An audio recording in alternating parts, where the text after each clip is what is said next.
নমস্কার, জিপিকে সুজিত মন্ডল চ্যানেলে আপনাদের আবারও স্বাগত জানাই। আজ চাকরিহারা শিক্ষকদের একাংশ প্রাক্তন বিচারপতি তথা বিজেপি সাংসদ অভিজিৎ গাঙ্গুলি মহাশয়কে ঘেরাও করলেন তার বাড়ির সামনে।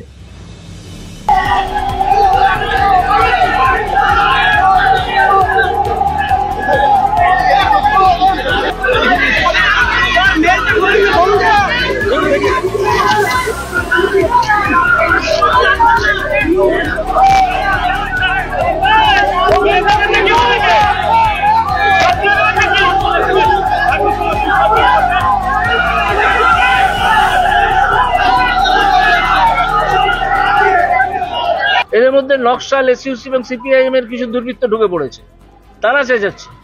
একটি ছেলে তো আমাকে গাড়িতে উঠতেই দেবে না। তো রাস্তা দেখালেন যে আইন নাকি বলছে। আমি তো রাস্তা দেখালাম। একটি ছেলে গাড়ি এরকম ভাবে আটকে দিয়ে যেন গাড়িটা তার পৈতৃক সম্পত্তি। আমি তাকে ধাক্কা মেরে সরিয়ে গাড়িতে উঠতে হলো।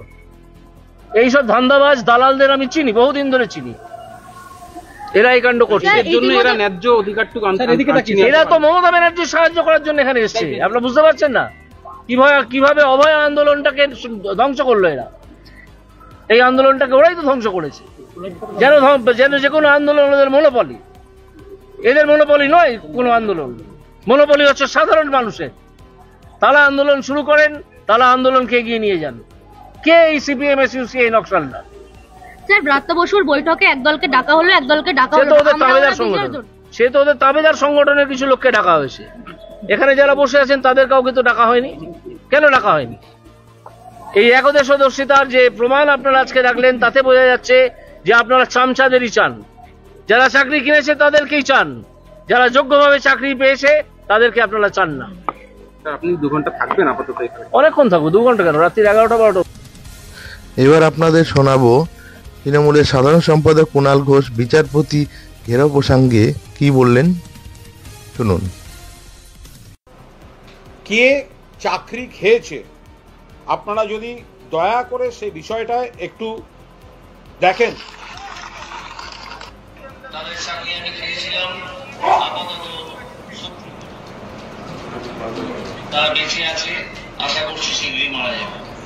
যাদের চাকরি আমি খেয়েছিলাম, শুনুন, তাদের চাকরি আমি খেয়েছিলাম, আপাতত সুপ্রিম কোর্টের একটা সামান্য স্টে অর্ডারে তারা বেঁচে আছে, আশা করছি শীঘ্রই মারা যাবে। মানসিকতা ভাবুন। 26,000 যাদের চাকরি আমি খেয়েছিলাম আপাতত সুপ্রিম কোর্টের একটা অর্ডারে স্টে পেয়েছে, আশা করছি শীঘ্রই মারা যাবে। কে বলছেন? অভিজিৎ গঙ্গোপাধ্যায়। কোন অভিজিৎ গঙ্গোপাধ্যায়? যিনি বিচারপতি ছিলেন, যার হাতে মামলা ছিল। কোন অভিজিৎ গঙ্গোপাধ্যায়? যিনি ওই মামলা চলাকালীন বিচারপতির সিংহাসনে থাকাকালীন চাকরি ছেড়ে বিজেপির এমপি হয়েছেন। তিনি বলছেন যে যাদের আমি চাকরি খেয়েছিলাম স্টে দিয়ে টিকে আছে, আশা করি শীঘ্রই মারা যাবে। তাদের সর্বনাশ করে রাজনীতি করতে চাইছে। আজকে এরা বলছে আমার কাছে ফর্মুলা আছে। ফর্মুলা যদি থাকে তুমি তাহলে চাকরি খেয়েছিলে কেন? এই কথাটা কার? যদি আমার পোস্ট ভুল হয়ে থাকে তাহলে অভিজিৎ গঙ্গোপাধ্যায় আমার বিরুদ্ধে মামলা করুন। আবার বলছি,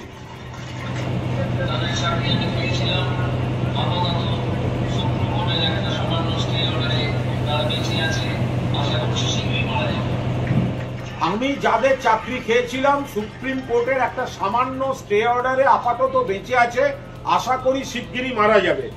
এরপরে কারা চাকরি খাচ্ছে এরপর কোন তর্ক হবে? আচ্ছা, তর্কের খাতিরে ধরা যাক যে অভিজিৎ গঙ্গোপাধ্যায়ের কাছে সলিউশনের ফর্মুলা আছে, যেটা উনি এখন বলছেন, যেটা নিয়ে নাকি উনি চিঠি দিতে চান। তাহলে উনি চাকরি খেয়েছিলেন কেন? আর গর্বের সঙ্গে বলছেন চাকরি খেয়েছিলাম। কি ভাষা! যাদের আমি চাকরি খেয়েছিলাম আপাতত সুপ্রিম কোর্টের একটা সামান্য স্টেতে বেঁচে আছে, আশা করি শিগগিরই মারা যাবে। মারা যাবে। শিক্ষক শিক্ষিকাদের মৃত্যু কামনা করছে বিজেপি শুধু রাজনীতি করার জন্য। তারপরে এই নাটক চলবে। কেউ যদি কোথাও কোনো অন্যায় করে থাকে তার শাস্তি হোক, সেখানে তৃণমূল কংগ্রেস বাধা দিতে যাবে না।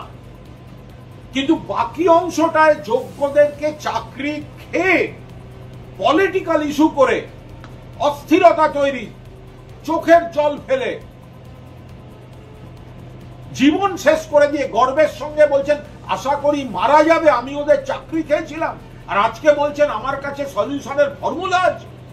এত বড় দ্বিচারিতা এই সিপিএম বিজেপি করছে, এই সিপিএম বিজেপি এই দ্বিচারিতা করছে। আপনারা সংবাদ মাধ্যম অন্তত এই নিরপেক্ষতাটা দেখান।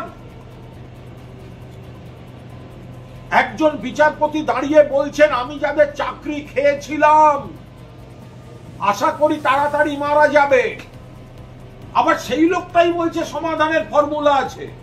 তাহলে চাকরি খেয়েছিলে কেন? তাহলে সমাধান হয়নি কেন? তার কারণ অন্যায় যদি কেউ করে থাকে তাদের কেউ ডিফেন্ড করছে না, কিন্তু বাকি যে অংশটা আপনারা সেটা এসএসসি দেওয়া যা যা ইনপুট আপনারা সেটাকে জটিলতার মধ্যে ফেলে দিয়ে চাকরি খাওয়াটা আপনাদের কাছে প্রাধান্য ছিল।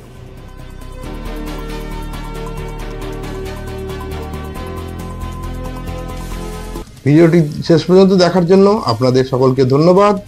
আশা করি আপনারা সঙ্গে থাকবেন এবং ভিডিওটি আরো বেশি বেশি করে লাইক, শেয়ার ও সাবস্ক্রাইব করবেন। নমস্কার।